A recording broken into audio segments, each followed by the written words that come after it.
Do you consider your family religious growing up or observant? On the scale of life in Poland, sort of middle of the way, but in those days in Poland, everybody observed. The degree of assimilation that is present in America, where some people will go to the synagogue only on major holidays, but the rest of their lives has absolutely no Jewish identity, was not in existence. Everybody observed holidays, even the non-religious things. I used to think that every little girl gets new Mary Jane patent leather shoes for Passover, and everybody was bringing presents on Purim and on Hanukkah. The general lifestyle was a lot more tied in with religion and tradition to that degree. How many people kept a kosher home? I don't know, but a lot more than now. The majority was kosher. Was your family kosher? Yes.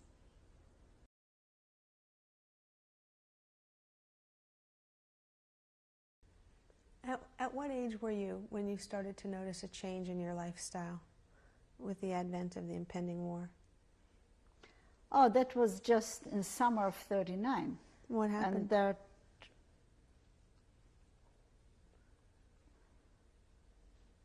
that was a very nice summer, and I don't know whether I remember it so vividly because I was 12, and you start being a little less of a child, or because it was the last free summer, or because indeed it was that impressionable.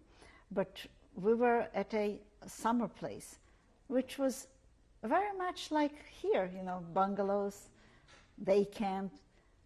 One of the things that I feel prevents the Americans from understanding the Holocaust is that they don't really realize that we were the same kind of people that the American kids are, that we lived the same way, that things were almost the same, certainly in '39, but even look now.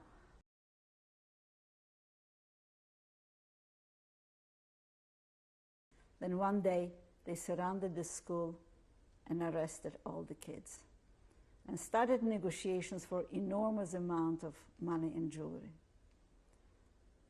The demands were met and the ransom was produced, and they were supposed to release the children on the marketplace. Were you one of the children? No, only boys went. They came up with a truck where the children obviously were there, and the people were waiting for the kids. There were some other cars, nobody paid much attention, and the kids started stepping off the trucks. And from one of the trucks, a hidden machine gun shot all the children. There were a good 40 little boys. The bodies were left for 4 days on the marketplace. The parents were not permitted to collect the bodies and bury them. This was the first example that was, I can say, that was more painful than the other things the Germans did. But every time the Germans speak about being nur ein kleiner Ja-Sager, that I was only a little yes-sayer, that they were fulfilling orders. The history of the war is so full of examples of individual improvised bestiality that was not part of the orders. I don't think, by now we know historically that the whole Holocaust was very well designed, written up, scientifically examined. For instance, they designed trucks that engineers have figured out where the weight has to be, how fast they can go. The trucks that were used to have gas inside, at what speed, how fast the people dive with the greatest efficiency. It was the first time in history when total annihilation of one people was fully designed, administered, and executed as legal.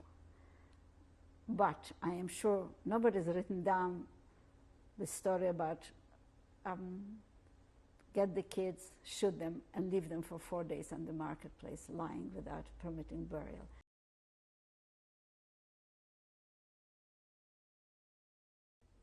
On the 22nd of April of 44,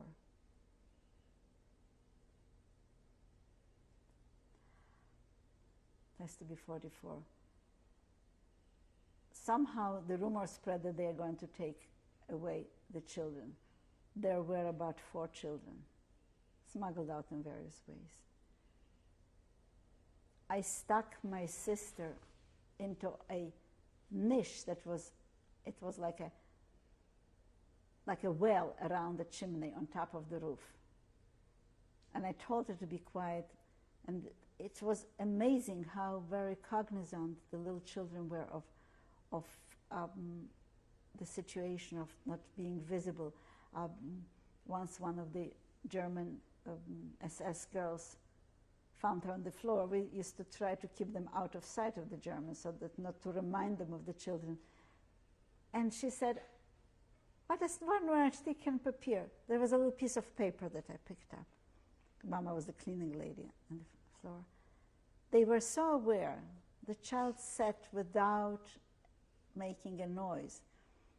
The Germans ran around, called her name.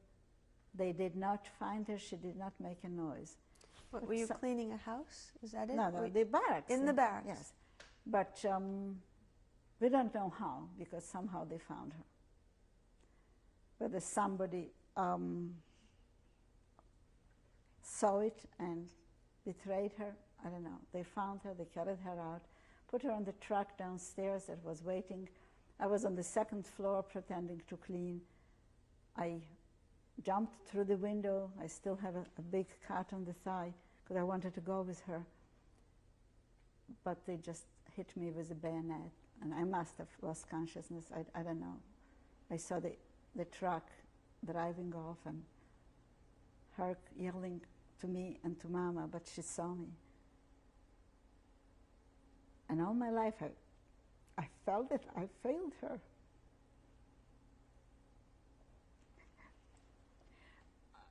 The reason I remember, it was the 22nd of April.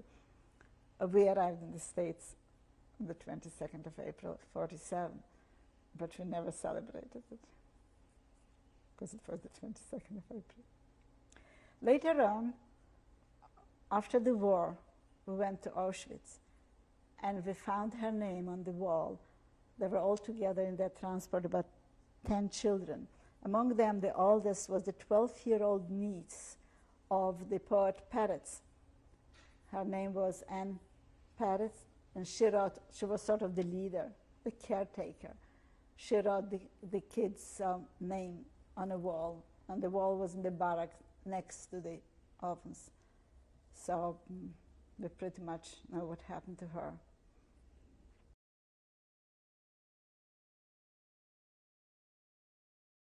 You cannot give up. If you want it, you can get it. And I would like that message to reach the youngsters in America who have nothing to do with the Holocaust and never had any difficulty, that they should know that if they want something, they get it. By working? By very hard work, motivation. I mean, you give up many things, but you've got to work for it because it can be done. And I think that's very important. Another thing is, I would like people to remember, see what can happen. See to what bestiality human beings can reach. But don't waste your life getting upset, getting angry, getting discouraged over minutiae. Only very few things are really important in life. Don't waste adrenaline getting upset over things that are not really terribly important.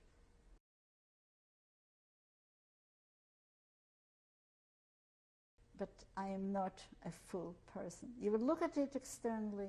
I am a positive, accomplished, contributing member of society, but I'm so full of hate. I hate anybody and anything German. I will never forget how they tore my sister out of my hand. I do not want to forget. I do not want to forgive. And that's not a normal human being. And that, to me, is a lot more unforgivable than even killing my family and everybody. Because it's like a mockery of the person that was permitted to survive. I know I can control it, and I often laugh at it. I don't use German products. I don't even take a ride in a Mercedes because the Mercedes people made the ovens. To the right of the entrance to the oven is the Mercedes emblem, and they knew what they were making. Does it help anybody? Does it take revenge? No, it only makes me feel better if I don't. But I think what it did to me is totally unrepairable. People should not carry hate for whatever.